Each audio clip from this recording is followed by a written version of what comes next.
How to turn off Find My iPhone with parental controls. To get started, go ahead and open up the Settings application on your phone. Once you're here, scroll down and tap on Face ID and Passcode. Enter your current passcode over here.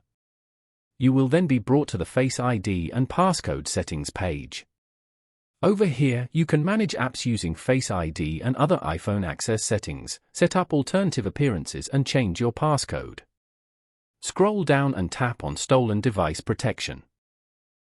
This option adds another layer of security to your iPhone in the event that it is stolen and someone knows your passcode.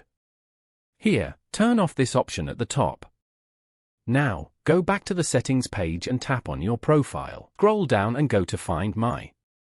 Then, tap on Find My iPhone. Here, turn off the Find My iPhone option. Following these steps, you can easily turn off Find My iPhone with parental controls.